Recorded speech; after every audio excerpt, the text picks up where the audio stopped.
Emmanuel Okoro returns to the village. He is welcomed with great enthusiasm. The villagers, many of whom remember him from his childhood, are in awe of the man he's become. It's clear that Emmanuel has money, more money than anyone in the village could comprehend. His family is living a life of luxury, and everyone assumes he's a successful businessman who struck it rich abroad. In the village square, groups of people gather daily to discuss Emmanuel's incredible rise to success. One group, consisting of elderly villagers, praise him endlessly. "Oh, that Emmanuel is a good man, I tell you. He has done more for this village than anyone else ever could. My granddaughter is now attending the best school, all because of him," says Moman Kechi, a respected elder in the village. Yes, he built new homes for several families. "My neighbor's family is living in a beautiful house now, thanks to his charity work," adds Uncle Nduka, an older farmer who often helps Emmanuel with his projects. Their voices are filled with admiration as they pray for Emmanuel's continued success. They praise him for his kindness, claiming that it's as if the village has been blessed since his return. They say he's a miracle worker, sent to uplift the entire community. One day, as Emmanuel walks through the village square, a group of children gathers around him, excited to see the man they've heard so much about. Emmanuel smiles warmly, greeting each child by name, and hands out toys, books, and snacks. The children are overjoyed, and Emmanuel's act of kindness only reinforces his image as a loving benefactor. As he leaves, the children cheer, "Emmanuel is our hero." Even along the village streets, he stops to give gifts to children who aren't expecting anything. The sight of children running toward him, laughing and carrying bags of sweets and toys, is a testament to his generosity. Sarah watches these moments from their mansion, and although she feels a sense of pride for the good he's doing, a nagging feeling creeps over her. She wonders how he's managed to become so wealthy so quickly, but her doubts are always silenced by the sight of his smile and his good deeds. Emmanuel's charity work grows more intense with every passing month. He donates large sums of money to local schools, builds new homes for families living in poverty, and establishes a new health center for the village. The entire community sings his praises, and his reputation as a philanthropist spreads far beyond the village. In the heart of the village, Emmanuel organizes a Christmas event where he personally hands out gifts to all the children. The joy in their eyes is unmatched as they run to him, eager to receive their new clothes, toys, and food. For Emmanuel, this is a moment of pure joy. He basks in the admiration of the people, who thank him profusely for his kindness. "God bless you, Emmanuel. You've given us hope. You've brought joy back into our lives," one mother says, hugging him tightly.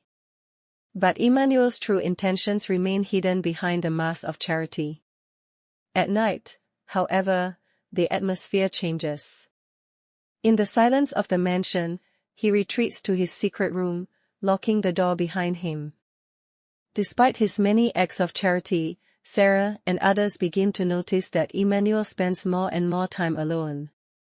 He is often seen talking to his bodyguards in hushed tones, giving orders that no one dares question. Sarah's suspicions grow, but the admiration from the village and her own fear keep her from confronting him directly.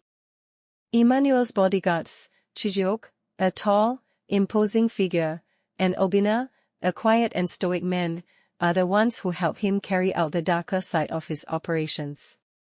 They are loyal to Emmanuel, but they have their own fears about the things they are instructed to do. At night, Emmanuel orders them to abduct children. They follow his commands without question, as Emmanuel holds power over them, and they know the consequences of disobeying him. "Chijiok, Obina, tonight we need more. We'll be picking up from the outskirts of the village. I want children from the poorer families, the ones no one will miss," Emmanuel says with a sinister calm in his voice. The bodyguards, though uncomfortable, obey. They are aware of Emmanuel's power and the dangerous things he's capable of.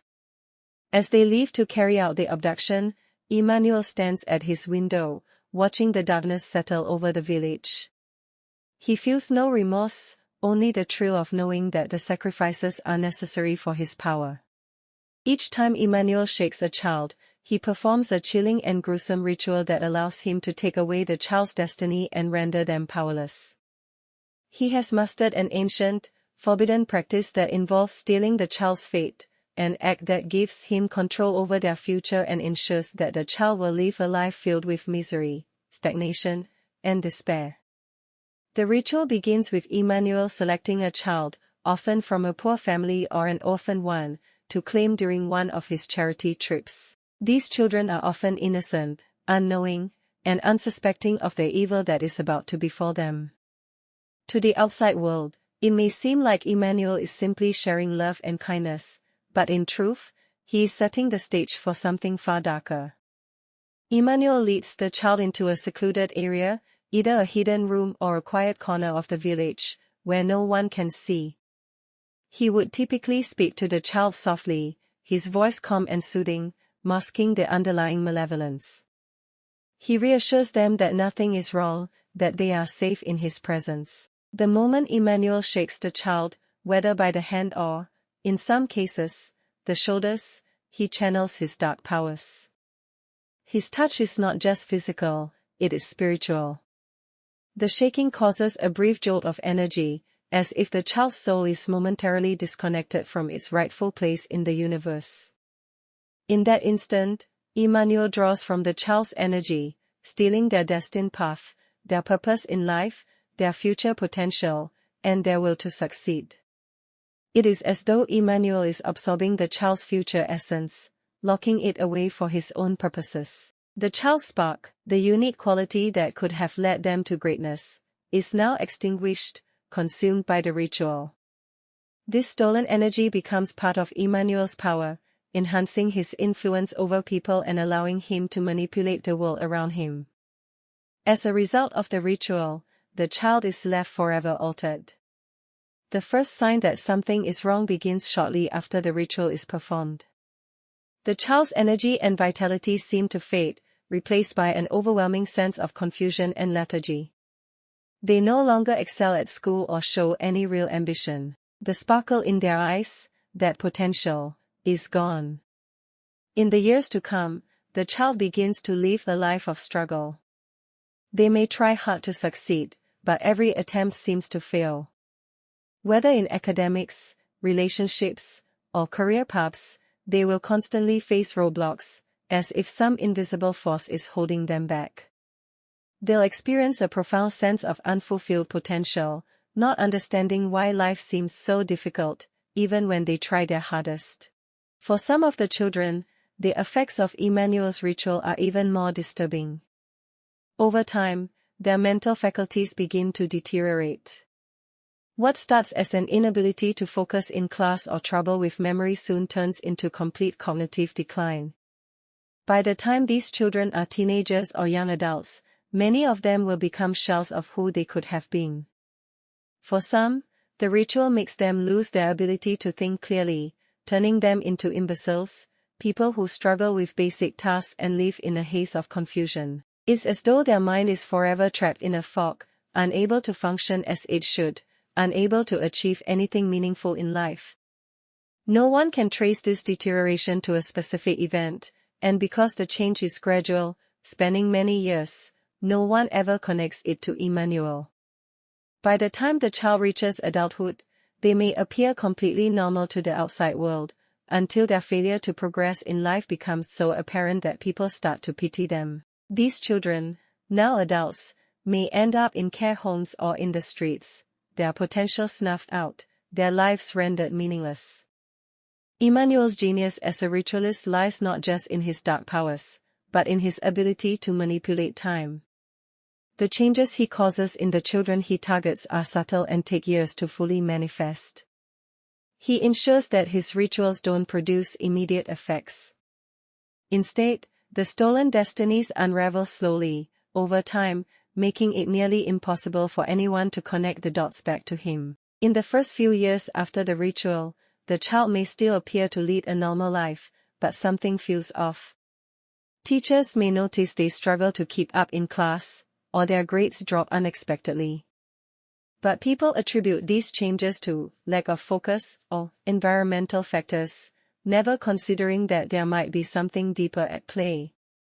As the years pass, the child's trajectory continues to decline. By the time they are 18 or 19, they are often seen as lazy, unmotivated, or simply unlucky. They may find themselves in jobs that don't require much thought, and their lives unfold in ways that seem to lack direction. At this point, their condition is so ingrained that no one thinks to look back at their childhoods to trace the source of their struggles. One evening, as Emmanuel retreats to his secret room, Sarah grows desperate. She begins to search the house for answers, hoping to find some clue that explains Emmanuel's erratic behavior. She stumbles upon a piece of paper, an old letter that was carelessly left behind. It's from Uncle Okechukwu, Emmanuel's close friend. The letter talks about ancient rites and the need to sacrifice for power, though it's unclear exactly what it refers to. Sarah's discovery of Emmanuel's secret room marks the turning point in the story. She realizes that not only has Emmanuel been taking the lives of children for his own dark purposes, but that he has been using their stolen destinies to fuel his rise to power. The more children he harms, the more powerful he becomes, and he has managed to manipulate everyone around him into believing he is a saint. In the final confrontation, Sarah will have to make a choice: expose the truth and destroy the man she once loved, or continue living in silence, forever in the shadow of his twisted power. In a state of disbelief and growing dread, Sarah decides to confront Emmanuel once and for all. That night, she enters the secret room when Emmanuel forgets to lock the door. What she finds shocks her to her core. The room is dark and cold, filled with the stench of decay. Small, skeletal remains of children are scattered across the floor, some embalmed, others in various stages of decay. There are pictures of children taped to the walls, their faces crossed out with black marker. Sarah's stomach churns as she realizes the truth: her husband is a ritualist, using his charity as a cover to abduct and kill children for his dark rituals. Sarah confronts Emmanuel with the evidence, her voice shaking with terror. "Emmanuel, what have you done? Why these children?" Emmanuel's expression hardens. "You shouldn't have gone there, Sarah. You don't know what you've uncovered. You've broken my trust." He steps closer to her, his voice dropping to a cold whisper. "If you ever tell anyone, I will kill you and the children. Understand?" The threat hangs in the air like a poison, but Sarah knows she has no choice. She has to find a way out of this. She begins planning her escape, knowing she must expose Emmanuel for what he truly is. Despite the terrifying confrontation, Emmanuel continues with his public charity work. He is seen at care homes, playing the role of the loving benefactor, handing out toys and gifts to children. He remains the village's hero, and even Sarah plays along, her heart breaking every time she sees him in the public eye. But behind closed doors, Emmanuel's power grows stronger. The bodyguards continue their work, abducting more children, bringing them to the secret room for rituals. Emmanuel is unstoppable. Sarah, unable to live in fear any longer, gathers evidence of Emmanuel's crimes. She secretly reaches out to trusted friends, and with their help, she exposes him for what he truly is. Emmanuel is arrested, but his charm remains intact. He manipulates those around him, trying to escape justice. The truth is too powerful, though, and eventually, the community begins to see him for the monster he is. The once praised philanthropist is revealed to be a killer, using his wealth and influence to hide his dark, twisted desires. His secret room was totally destroyed later and the villagers were free again. Emmanuel and his bodyguards were now sentenced to life imprisonment while Sarah and the children traveled out of the village to start a new life, far away from the shadows of Emmanuel's influence. The village is left in shock, struggling to understand how the man they trusted could have committed such horrors. Sarah reflects on the danger of hiding behind a mask of charity, realizing that sometimes, the most generous-seeming people can harbor the darkest secrets. As we wrap up today's story, I want to take a moment to remind all mothers, fathers, and guardians about the importance of protecting our children. It's vital to always monitor your children, not just at home but when they are out in the world as well. Encourage them never to accept gifts, food, or even a handshake from strangers, especially those they don't know well. While walking home from school or playing outside, make sure they are aware of the potential dangers and understand how to stay safe. Teach them to always walk in groups and avoid isolated areas. If anyone ever approaches them or makes them feel uncomfortable, they should know to speak up and immediately find a trusted adult or call for help. Also, remind your children never to open the door for strangers when parents are not around. No matter how polite or friendly someone may seem, the door should stay closed until a trusted adult arrives or they've confirmed it's safe to open it. It's important to teach children to stay away from going out late at night, especially when there's no adult supervision. If they need to go out, never send them alone after dark, whether it's to buy something from the store or for any other errand. The dangers are higher at night, and children can easily become targets. We can never be too cautious when it comes to our children's safety, and by instilling these habits early on, we are empowering them to stay vigilant and safe. Always remember, your child's safety is in your hands, and a little awareness can make all the difference. If you found today's story valuable, don't forget to subscribe to the channel and hit the notification bell, so you never miss another important lesson. Like, share, and engage in the comments. I'd love to hear your thoughts on how we can all make the world a safer place for our little ones. Until next time, stay safe, stay vigilant, and keep nurturing your children with love and protection. Take care.